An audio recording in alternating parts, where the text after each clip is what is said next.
ಮಕ್ಕಳೇ ಸೌಂಡ್ ಬರ್ತಾ ಇಲ್ಲ ಮಕ್ಕಳೇ.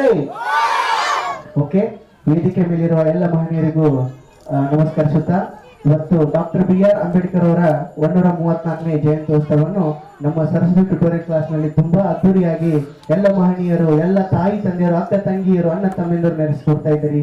ಎಲ್ಲರಿಗೂ ಮೊದಲಿಗೆ ನನ್ನ ನಮಸ್ಕಾರ, ಎಲ್ಲರಿಗೂ ಕೋಟಿ ಕೋಟಿ ನಮಸ್ಕಾರ. ಏನ್ರಪ್ಪ ಅಂತೇಳಿ ಎಲ್ಲ ಮಕ್ಕಳು ಎಲ್ಲ ಚಂದ ಹೇಳ್ಬಿಟ್ಟು, ಎಲ್ಲ ಮಕ್ಕಳು ಚಂದ ಹೇಳ್ಬಿಟ್ರಿ ಅಂಬೇಡ್ಕರ್ ಅವ್ರ ಬಗ್ಗೆ, ಅವರ ಜೀವನ ಚರಿತ್ರೆ ಎಲ್ಲ ಚಂದ ಹೇಳಿದ್ರಿ. ಅವ್ರು ಏನಪ್ಪ ಅಂಬೇಡ್ಕರ್ ಅವ್ರನ್ನ ಸ್ವಲ್ಪ ತಿಳಿಸ್ಕೊಡ್ತೀನಿ ನಿಮ್ಗೆ, ಕೇಳ್ರಿ. ಆಧುನಿಕ ಕಾಲದಲ್ಲಿ ಮಹಿಳೆಯರಿಗೆ ಆಗುತ್ತಿರುವ ದೌರ್ಜನ್ಯವನ್ನು ಏನ್ ಮಾಡಿದಾರೆ ವಿರೋಧಿಸಿ ಡಾಕ್ಟರ್ BR ಅಂಬೇಡ್ಕರ್ ಅವರು ಏನ್ ಮಾಡ್ತಾರ ಅಂದ್ರೆ ಸಂಸತ್ತಿನಲ್ಲಿ ಒಂದು ಮಂಡನೆ ಇಡ್ತಾರ. ಆ ಸಂಸತ್ನಲ್ಲಿ ಪಾಸ್ ಆಗಿ ಬರಂಗಿಲ್ಲ. ಪಾಸ್ ಆಗಿ ಬರುವಂತ ಸಂದರ್ಭದಲ್ಲಿ ಅವ್ರು ಏನ್ ಮಾಡ್ತಾರ, ತಮ್ಮ ಹುದ್ದೆಗೆ ರಾಜೀನಾಮೆ ಕೊಟ್ಟು ಬಂದಂತ ಒಬ್ಬ ಸ್ವಾಭಿಮಾನಿ ಈ ದೇಶದಲ್ಲಿ ಯಾರಾದ್ರೂ ಇದ್ರೆ ಡಾಕ್ಟರ್ BR ಅಂಬೇಡ್ಕರ್ ಅಂತ ಹೆಮ್ಮೆಯಿಂದ ಹೇಳ್ಬೇಕು ಮಕ್ಕಳು, ಹೆಮ್ಮೆಯಿಂದ ಹೇಳ್ಬೇಕು. ಇವತ್ತು ನಾವು ನೌಕರಿ ಮಾಡುವಂತ ಪ್ರಸಂಗದಲ್ಲಿ ನೂರಾರು ತೆಲದಂಡಿಗಳು ಬಂದ್ರು, ಯಾರ ಕಡೆ ಅಲ್ಲಿ ಅನ್ಸ್ಕೊಂಡು ಬಯಸ್ಕೊಂಡು ನೌಕರಿ ಮಾಡುವಂತ ಪರಿಸ್ಥಿತಿ ಇವತ್ತು ಒಂದ್ ಕಡೆ. ಆದ್ರೆ ಅವ್ರು ಮಂಡಿಸಿದಂತ ಮಸೂದೆ ಪಾಸ್ ಆಗಲಿಲ್ಲಪ್ಪ ಅಂತೇಳಿ ಅವರ ಹುದ್ದೆಗೆ ರಾಜೀನಾಮೆ ಕೊಟ್ಟಲ್ಲಿ ಬಂದಂತ ಒಬ್ಬ ಸ್ವಾಭಿಮಾನಿ ಅಂದ್ರೆ ಡಾಕ್ಟರ್ BR ಅಂಬೇಡ್ಕರ್ ಮಕ್ಕಳೇ. ಅವರು ತುಂಬಾ ಕಷ್ಟದ ಜೀವನದಲ್ಲಿ ನಡೆದು ಬಂದು ಶಿಕ್ಷಣ ಎಂಬ ಹಾಲನ್ನು ಕುಡಿದು ಹುಲಿಯಂತೆ ಗರ್ಜಿಸಿದರು ಮಕ್ಕಳೇ, ಹುಲಿಯಂತೆ ಗರ್ಜಿಸಿದರು. ಅವರ ಒಂದು ಜೀವನವೇ ದಂತಕಥೆ ಅಂತ ಹೇಳ್ಬೋದು ಮಕ್ಕಳೇ. ಅವರು ಯಾವುದೇ ಒಂದು ಸಮುದಾಯಕ್ಕೆ ಮೀಸಲವಾಗಿದ್ದಿಲ್ಲ.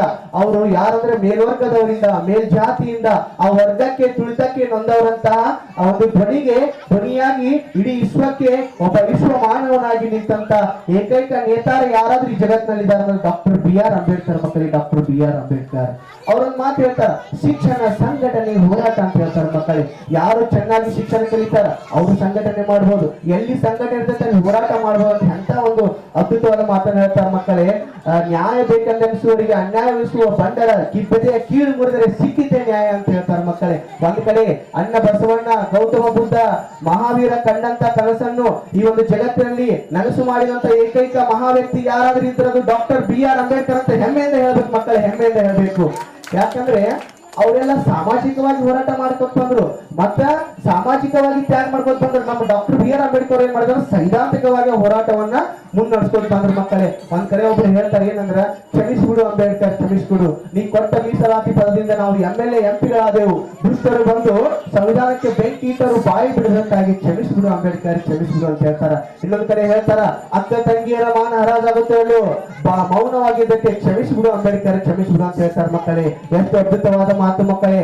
ಇನ್ನೊಂದು ಮಾತು ಹೇಳ್ತಾರ ಏನಂದ್ರೆ, ನೀ ಕೊಟ್ಟ ಭಿಕ್ಷೆಯಿಂದ ನಾವು ವಿವಿಧ ಹುದ್ದೆಗಳಿಗೆ ಸೇರಿದ್ದೇವೆ, ಶೋಷಿತರ ಧ್ವನಿಯಾಗದೆ ದಮನಿತರ ಧ್ವನಿಯಾಗಿ ನಿನ್ನನ್ನೇ ಮರೆತವರನ್ನು ಕ್ಷಮಿಸಿಬಿಡು ಅಂಬೇಡ್ಕರ್, ಕ್ಷಮಿಸಿಬಿಡು ಅಂತ ಹೇಳ್ತಾರ. ಕಾನದ ದೇವರಿಗೆ ಕೈ ಮುಗಿದ ಮಹಿಳೆಯರನ್ನು ಕ್ಷಮಿಸಿಬಿಡು ಅಂಬೇಡ್ಕರ್, ಕ್ಷಮಿಸಿಬಿಡು ಅಂತ ಹೇಳ್ತಾರೆ ಮಕ್ಕಳು. ಎಷ್ಟು ಅದ್ಭುತವಾದ ಮಾತು. ಈ ಇನ್ನೊಂದು ಮಾತು ಹೇಳ್ತಾರೆ, ಗಾಂಧಿಯೊಂದಿಗೆ ಬ್ರಿಟಿಷರೊಂದಿಗೆ ಗುದ್ದಾಡಿ ಏನ್ ಮಾಡಿದ್ವಿ, ನಮಗೆ ಸಂವಿಧಾನವನ್ನ ಕಲ್ಪಿಸಿಕೊಟ್ಟೆ, ಆದ್ರೆ ಸಂವಿಧಾನ ಶಾಸನ ಮಾಡುವಂತ ಜಾಗದಲ್ಲಿ ಹೆಂಡವನ್ನು ಕುಡಿದು ನಿನ್ನನ್ನು ಅವಮಾನ ಮಾಡಿದವರು ಕ್ಷಮಿಸಿಬಿಡು ಅಂಬೇಡ್ಕರ್, ಕ್ಷಮಿಸಿಬಿಡು ಅಂತ ಹೇಳ್ತಾರೆ ಮಕ್ಕಳೇ. ಅಂತ ಅದ್ಭುತವಾದ ಇಡೀ ಒಂದು ಜಗತ್ತಿನಲ್ಲಿ, ವಿಶ್ವ ಜಗತ್ತಿನಲ್ಲಿ ತಿರುಗಿ ನೋಡಿದ್ರು ಬಡವರ ಮನೆಯ ದೀಪ ಆರದಂತೆ ನೋಡಿಕೊಂಡ ಸ್ಫೂರ್ತಿ ನೀನು ಅಂಬೇಡ್ಕರ್. ಇಂದು ಮುಂದು ಹಿಂದೆಂದು ನೀನೇ ನಮ್ಮ ವಿಶ್ವಗುರು ಅಂಬೇಡ್ಕರ್, ನೀವೇ ನಮ್ಮ ವಿಶ್ವಗುರು ಅಂಬೇಡ್ಕರ್ ಅಂತ ಎಷ್ಟು ಒಳ್ಳೆ ಮಾತು ಹೇಳ್ತಾರೆ ಮಕ್ಕಳೇ. ಅವರ ಒಂದ್ ಕಡೆ ಒಬ್ಬ ಕವಿ ಹೇಳ್ತಾನ, ಅವರ ಹೆಸರನ್ನು ಉಳಿಸುವಂತ ಪ್ರಯತ್ನ ಮಾಡಬೇಕು, ಅವರ ಹೆಸರನ್ನು ಅಳಿಸುವಂತ ಪ್ರಯತ್ನ ಮಾಡಬಾರ್ದು ಅಂತ ಹೇಳ್ತಾರೆ ಮಕ್ಕಳೇ. ಅವರು ತುಂಬಾ ಕಷ್ಟದ ಜೀವನದಲ್ಲಿ ಬೆಳೆದು ಬಂದ್ರು. ಒಂದ್ ಕಡೆ ಏನಾಯ್ತಂದ್ರ, ಕೇಳೋ, ಅವ್ರು ಏನ್ ಹೇಳ್ತಾರಂದ್ರ, ಒಂದು ಊರಲ್ಲಿ ಏನಿರ್ಬೇಕಂದ್ರ ಒಂದು ಮಂದಿರ ಇತ್ತಂದ್ರ ಅಲ್ಲಿ ಏನಂತಾರ 100 ಭಿಕ್ಷಕರ ವಾಸ ಮಾಡ್ತಾರ. ಅದೇ ಒಂದು ಊರಲ್ಲಿ ಒಂದು ಶಾಲೆಯನ್ನು ಕಟ್ಟಿದ್ರಂದ್ರ 100 ವಿದ್ವಾಂಸರು ಹುಟ್ಟುಕೋತಾರ ಅಂತೇಳಿ ಎಂತ ಒಂದು ಪ್ರೇರಣೆ ಕೊಟ್ಟರು ಮಕ್ಕಳೇ ಸಮಾಜಕ್ಕೆ, ಎಂತ ಒಂದು ದೊಡ್ಡ ಪ್ರೇರಣೆ ಕೊಟ್ಟರು. ಮತ್ತೊಂದ್ ಕಡೆ ಹೇಳ್ತಾರ ಮಕ್ಕಳೇ, ಅವರು ಕೆಂಪಡಿ ವಿಶ್ವವಿದ್ಯಾಲಯದಲ್ಲಿ ಓದುವಂತ ಪ್ರಸಂಗದಲ್ಲಿ ಅವ್ರಿಗೊಂದು ಫೋನ್ ಬರ್ತೈತಿ ಮನೆ ಹತ್ರ. ಏನಂದ್ರ ಅವ್ರ ಹೆಂಡತಿ ಒಂದು ಲೆಟರ್ ಬರ್ದಿರ್ತಾರ, ನಿಮ್ಮ ಮಗ ಸತ್ತಿದ್ದಾನೆ ಅಂತ ಲೆಟರ್ ಬರ್ಬಿಟ್ಟಿರ್ತಾರ. ಅವಾಗ ಅಂಬೇಡ್ಕರ್ ಅಳ್ತಾ ಇದ್ದಿರ್ತಾರ. ಆ ಒಂದು ಪ್ರಸಂಗಗಳು ಬರ್ತಾರ, ಏನಾಯ್ತು ಅಂಬೇಡ್ಕರ್, ವಾಟ್ ಹ್ಯಾಪನ್ ಅಂತ ಕೇಳ್ತಾರ. ಅವಾಗ ಹೇಳ್ತಾರ ಅವರು, ಇಲ್ಲ ನನ್ನ ಮಗ ಸತ್ತಿದ್ದಾನೆ ಅಂತ ಅಂದ್ಬಿಡ್ತಾರ. ಅವಾಗ ಅವ್ರು ಹೇಳ್ತಾರ ಅವ್ರ ಫ್ರೆಂಡ್, ಹೌದಾ ನಿಮ್ಮ ಮಗ ಸತ್ತ, ಹಂಗಂದ್ರೆ ನಿಮ್ಮ ಊರಿಗೆ ಹೋಗ್ಬಿಡಿ ಅಂತ ಅಂದ್ಬಿಡ್ತಾನ. ಅವಾಗ ಅವ್ರು, ಅಲ್ಲೇ ನಾ ಹೋಗಲ್ಲ, ಇಲ್ಲಿ ಒಂದ್ ಮಾತು ಕೇಳ್ಕೊರಿ, ಯಾಕಂದ್ರ ನನ್ನ ಮಗ ಸತ್ತನಂತ ನಾ ಹೋದ್ರ ನನ್ನನ್ನು ನಂಬಿದಂತ ಕೋಟ್ಯಾನು ಕೋಟಿ ಮಕ್ಕಳು ಅನಾಥರ ಕಾರಣ, ಅದಕ್ಕೆ ಹೋಗಿಲ್ಲ, ನಾ ಇಲ್ಲೇ ಇದ್ದು ಸಂವಿಧಾನವನ್ನು ಬರೀತೀನಿ ಅಂತೇಳಿ ಅಂಬೇಡ್ಕರ್ ದಿಟ್ಟ ಹೋರಾಟ ಮಾಡಿದ್ರು ಮಕ್ಕಳಿಗೆ, ದಿಟ್ಟ ಹೋರಾಟ ಮಾಡಿದ್ರು. ಒಂದ್ ಕಡೆ ಏನಾಯ್ತಂದ್ರ, ನಿಮ್ಗೆಲ್ಲ ಗೊತ್ತಿರ್ಬೋದು, ಅಂಬೇಡ್ಕರ್ ಅವರು, ಕಾರ್ಲ್ ಮಾರ್ಕ್ಸ್ ಅವರು, ಪೆರಿಯಾರ್ ಅವರು ಒಂದ್ ಕಡೆ ಟೀ ಕುಡಿಯಕ್ ಹೋದ್ರು ಒಂದ್ ಅಂಗಡಿ.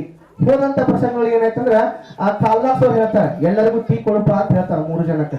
ಅದೇ ತರ ಪೆರಿಯಾರ್ ಹೇಳ್ತಾರ ಎಲ್ಲರಿಗೂ ಸಮನಾಗಿ ಟೀ ಕೊಡುಪ ಅಂತ ಹೇಳ್ತಾರ. ಆದ್ರೆ ಡಾಕ್ಟರ್ BR ಅಂಬೇಡ್ಕರ್ ಹೇಳ್ತಾರೆ ಏನಪ್ಪಾ ಅಂದ್ರೆ ಎಲ್ಲರಿಗೂ ಒಂದೇ ತರಹದ ಲೋಟದಲ್ಲಿ ಟೀ ಕೊಡುಪ ಅಂತ ಹೇಳ್ತಾರೆ. ಇದು ನಮ್ಮ ಅಂಬೇಡ್ಕರ್ ಎಲ್ಲರಿಗೂ ಸಮಾನತೆಯನ್ನು ತೋರಿಸಿಕೊಟ್ಟಂತ ದಿಟ್ಟ ಹೋರಾಟಗಾರರು ಡಾಕ್ಟರ್ BR ಅಂಬೇಡ್ಕರ್ ಮತ್ತೆ ಡಾಕ್ಟರ್ BR ಅಂಬೇಡ್ಕರ್ ಅಂತ ಹೇಳ್ತಾ ಒಂದ್ ಮಾತು ಹೇಳ್ತೀನಿ ಏನಪ್ಪಾ ಅಂದ್ರ ನಿಮ್ ಮಕ್ಕಳಿಗೆ ಎಲ್ಲರಿಗೂ ಟ್ಯೂಷನ್ ಕಳ್ಸ್ರಿ. ಯಾಕಂದ್ರ ರೊಕ್ಕ ಬಾಳ ಆತೈತೆ ವಿಚಾರ ಮಾಡ್ಬೇಡ್ರಿ. ಈಗ ರೊಕ್ಕ ಬಾಳ ಆತೈತೆ ಅಂದ್ರೆ ಮನ್ಯಾಗ ಎಷ್ಟೋ ಪೇರೆಂಟ್ಸ್ ಒಂದು ನನ್ನ ಅನಿಸಿಕೆ ಹೇಳ್ತೀನಿ ಏನಪ್ಪಾ ಅಂದ್ರ ನಿಮ್ ಮನೆಯೊಳಗೆ ನೀವೇನ್ ಮಾಡ್ತೀವಿ ಒಬ್ರು ವಿಮಲ್ ತಿಂತಿರ್ತೀರಿ, ಸ್ಟಾರ್ ತಿಂತಿರ್ತೀರಿ, ಗುಡ್ಗಾ ತಿಂತಿರ್ತೀರಿ, ಏನೋ ಸರಾಯಿ ಕುಡಿತಿರ್ತೀರಿ, ಅದಕ್ಕ ರೊಕ್ಕ ವಿಚಾರ ಮಾಡಲ್ಲ. ಬಟ್ ಮಕ್ಳು ಕಲಿಯಾಕ ಅಷ್ಟ್ಯಾಕ ರೊಕ್ಕ್ರಿ ಇಷ್ಟ್ಯಾಕ ರೊಕ್ಕ ವಿಚಾರ ಮಾಡ್ತೀರಿ. ಒಬ್ರು ದಿನ 50 ರೂಪಾಯಿ ಖರ್ಚು ಮಾಡಕ್ಕಾದ್ರೆ ತಿಂಗಳಿಗೆ ಎಷ್ಟಾಯ್ತು ಲೆಕ್ಕ ಹಾಕ್ರಿ. ಅದಕ್ಕೆ ಹೇಳ್ತೀನಿ ನಿಮ್ 2 ಕಣ್ಣು ನಿಮ್ ಮಕ್ಕಳೇ. ಅದಕ್ಕೆ ಹೇಳ್ತೀನಿ ಮಕ್ಕಳ ಸಂಬಂಧ ಒಟ್ಟ ಹಿಂಜರಿಬೇಡ್ರಿ. ನಾನು ಕಲಿಸ್ಬೇಕಂದ್ರೆ ನಮ್ಮ ಅಮ್ಮ ಯಾರೋ ಕಾಲ್ ಹಿಡ್ಕೊಂಡು ನನ್ನ ಸಾಲಿ ಕಲ್ಸಿದ್ರು, ಇಂಜಿನಿಯರಿಂಗ್ ಮಾಡಿಸಿದ್ರು. ಬಟ್ ನಾ ಏನ್ ಕಲ್ತಿನೋ ನಮ್ಮ ಅಮ್ಮ ಗೊತ್ತಿಲ್ಲ. ಅದು ದೊಡ್ಡ ಕೀರ್ತಿ ಅಂತ ಹೇಳ್ತೀನಿ. ಎಲ್ಲರಿಗೂ ಕೈ ಮುಗಿ ಹೇಳ್ತೀನಿ ಎಲ್ಲಾ ಮಕ್ಕಳಿಗೆ ಒಳ್ಳೆ ಶಿಕ್ಷಣ ನೀಡ್ತೀನಿ ಅಂತ ಹೇಳಿ ಭರವಸೆ ಕೊಡ್ತೀನಿ. ಎಲ್ಲರಿಗೂ ಧನ್ಯವಾದಗಳು.